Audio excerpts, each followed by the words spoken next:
When I was recruited here at Richmond, one thing really caught my attention: the people. And that starts with the head coach.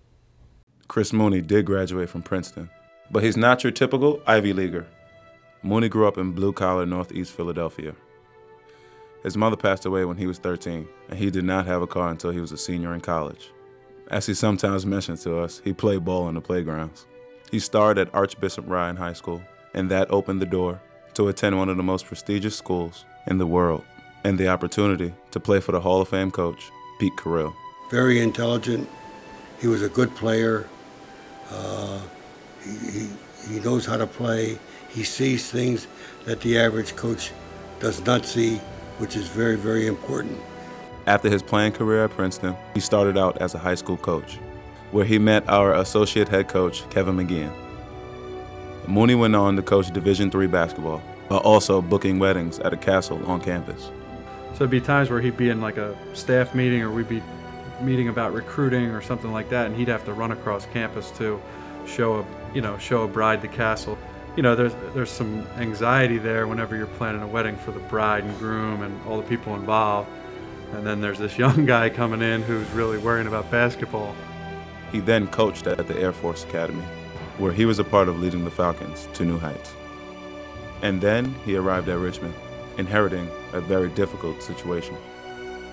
A few years later, he led the Spiders to back-to-back top 25 finishes, a pair of NCAA tournaments, an Atlantic 10 championship, and a Sweet 16. What he's done and over his coaching careers, I mean, he took this team and took them to new heights, really. What else do you have to prove when you're being here, it seems like? And so why wouldn't you move up? That's how I would feel about it. Like, you proved everything you need to prove. Why wouldn't you move up? And I mean, he still has something to prove. I mean, he still loves his guys. I mean, he loves it here at Richmond. So that was the big thing for me. It shows that it's not all about him just trying to get the highest job possible. It's about him finding a home like Richmond, finding his dream job like Richmond, and really loving the kids, and that's what it's about for him. Each and every guy would say how much he cares about them, the time and effort he puts in to talk with them, to get to know them, to make sure they're doing well. And really, it's been a big part of a lot of our guys growing to be the young men they become when they graduate here from the university. Every player that has finished their freshman year under Coach Mooney has graduated, and we have not had a player transfer in 5 years. He's just there. He's like a mentor. He's a great coach. He does take the time out. He teaches us, how to be men. He teaches how to be great basketball players. He's always there for you. If you need to talk to him, he's always in his office. If you can reach him by his cell, call him. Whatever you need to talk about, he's there. He makes sure you're on top of your schoolwork. And like I said, he wants you to become a great man. Coach has one rule: don't be a jerk. And with the memory he has, you learn to follow that rule. Yeah, Chris has an unbelievable memory. I think very similar to probably how Coach Carril was with him at Princeton. Nothing gets by him. He sees everything that's going on. He hears everything that's going on. During practice, there could be 20 different things going on, and in the moment, he can hear multiple things at the same time and see multiple things. And a lot of times he'll reference back, something that a player said or did in a game in practice earlier, something that makes the player or the other coaches know that he noticed. And it might be subtle and humorous, and yet gets his point across that nothing's getting by him.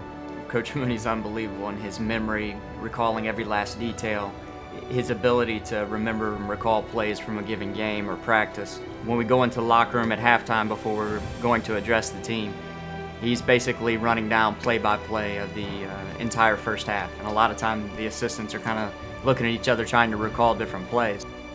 Coach Mooney's not one to promote himself. In fact, we had to convince him to be on the billboard. That's why most of the guys on the team had not heard a story that made national news a few weeks ago about how Coach Mooney went out of his way to help a student manager on the worst day of her life and the best. I had come back for my sophomore year, and I wasn't 100% sure that I still wanted to do it. I had a little bit of difficulty running after sweaty guys with towels. It wasn't really my dream job. But I love basketball and always wanted to be around it. And so I came into the office actually on the first day of the the fall semester of my sophomore year, and I ran into Jamal Brent, who was then the director of basketball operations.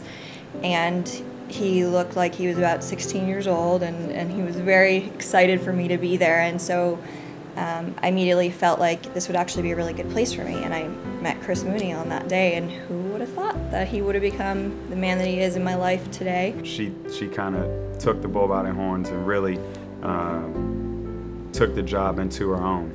She was such an integral part of the day-to-day operation that I don't think we could have made it, especially through some of those first few years. I actually found out that my dad had taken his own life. I was standing outside the Robins Center, and I didn't want to go home because we were going to have practice, and I wasn't really sure what was going on at home. And my mom got on the phone with me and said, your dad is dead. And at that very moment, probably, I like to believe not coincidentally, Leah Mooney pulled up in her car right in front of me, and she was the first person I told. And the rest of it is very much a blur. So the next thing I knew, I was packing a bag with Leah Mooney on one side and on the airplane home with Chris Mooney with me. I think for Coach to take the time out of the busy schedule, especially in the preseason, for what was a very important season for us, to be there for Robin, to be there for her family, just really says a lot about his character. Honestly, it's not something I know I would do. To go into somebody's home in such a painful moment and to be there and to not have any awkwardness about you and to just be a place of comfort for somebody's family. I think it's really tremendous. I just couldn't handle being on campus, being around kids who didn't really understand the kind of harsh realities of life that I was forced to understand in that moment. So I moved in with the Moonies and I became the third member of their family. I think it's really important for people to know what it meant for my mom that there was somebody here to take care of me.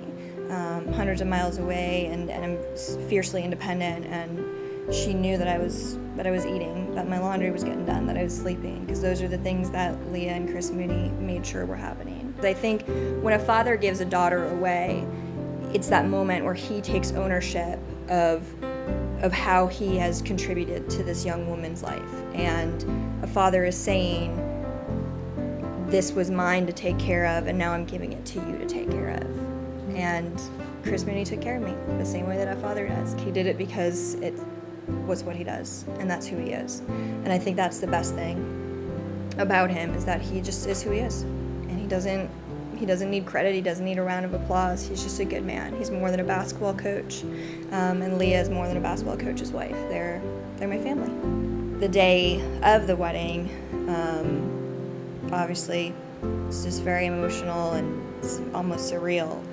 And we were walking out together, and they opened the doors and we walked forwards, and then we turned to face my husband, Dustin, at the end of the aisle.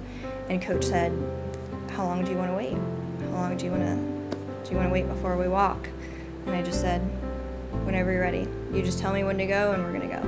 And I think for me, it's a really good metaphor of my relationship with him, because he's kind of my go-to guy. And I make decisions based on his guidance, based on Leah Mooney's guidance. And they're the people that make me feel like it's okay to go. It's okay to move forward.